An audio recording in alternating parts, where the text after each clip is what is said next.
তুমি এসো আমার এই ক্লান্ত হৃদয়ের বিশ্রাম হয়ে। তুমি এসো আল্লাহর পক্ষ থেকে আমার জন্য নেয়ামত হয়ে।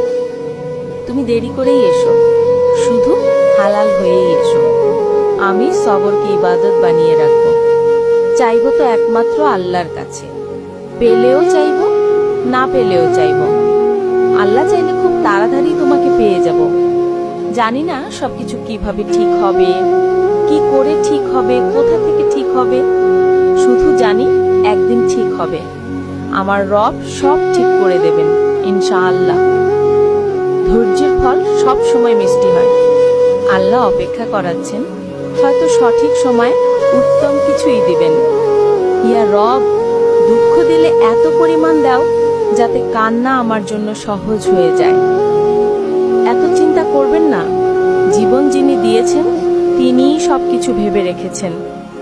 খারাপ সময় পেরিয়ে ভালো সময় আসবেই ইনশাআল্লাহ।